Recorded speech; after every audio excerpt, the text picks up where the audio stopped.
श्री राधिका जी के तत्व तथा उनकी दिव्य लीला का विस्तार के साथ वर्णन भला कौन कर सकता है। श्री कृष्ण के चरित्रों का पार तो संभव है, श्री कृष्ण को पा भी लें, किंतु श्री राधिका के चरित्रों का पार तो श्री कृष्ण भी नहीं पा सकते। रमण एकाकी नहीं होता और असमान शील वालों में भी नहीं होता। अतः जब भगवान को क्रीड़ा करने की कामना होती है तो एक के दो हो जाते हैं, क्योंकि बिना शक्ति के कभी भी किसी का कार्य होता नहीं। शक्तिहीन का ही नाम शव है, शक्ति सहित ही शिव शिव है। भगवान की शक्ति का नाम राधा है। साधारणतया जैसा शक्तिमान होता है वैसी ही उनकी शक्ति भी हुआ करती है। भगवान का रूप जगन मोहन है तो उनकी शक्ति भी जगन मोहिनी है। भगवान रासेश्वर है तो उनकी शक्ति राशेश्वरी है। भगवान अचिंत्य लीला वाले हैं तो श्री राधिका जी की महिमा अचिंत्य है। भगवान आनंद स्वरूप है तो वे भी आनंद की वर्षा करने वाली हैं। इस प्रकार संसार में जितनी लीलाएं हैं सब श्री राधिका जी का ही लीला विलास है। वे श्री कृष्ण से भिन्न नहीं, केवल रसास्वादन करने के लिए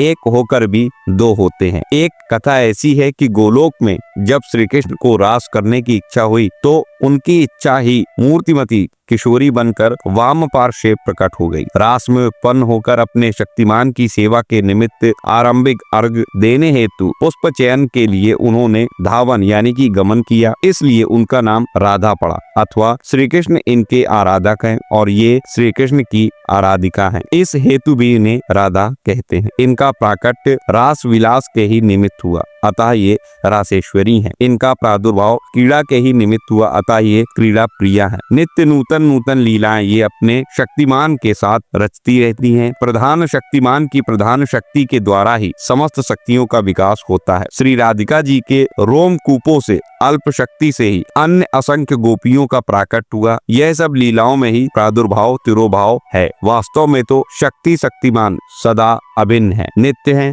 शाश्वत है। उनका आविर्भाव नहीं, तिरोभाव भी नहीं, उत्पत्ति नहीं, विनाश नहीं, ह्रास नहीं, उल्लास नहीं। सभी जानते हैं कि कण कण जल से छोटी छोटी जल की राशि बनती है। गड्ढा, कूप, तालाब तथा नदी सभी में जल होता है, सभी से प्यास बुझती है, सभी जीवों का जीवन है। किंतु यह समस्त जल जल की महाराशि समुद्र से आती है, अंत में किसी न किसी मार्ग से वह चली जाती है। इसी प्रकार संसार में जो हमें यह आनंद रस अथवा प्रेम दिखाई देता है, यह सब श्री राधा कृष्ण महासागर के कुछ कण हैं। वह दिव्य आनंद दिव्य लोक में निरंतर उमड़ता रहता है, उसका आदि अंत अवसान नहीं। ऐसे ही वह हिलोरे लेता है। एक समय की बात है कि दिव्य लोक में निरंतर रास विलास करते करते श्री राधिका जी के मन में एक पुत्र पैदा करने की इच्छा उत्पन्न हुई। समस्त इच्छाओं से परिपूर्ण श्री राधिका जी के मन में इच्छा क्यों उत्पन्न हुई जी? बस तुम क्यों का प्रश्न मत किया करो। क्रीड़ा केवल आनंद के ही निमित्त होती है, इसका कोई अन्य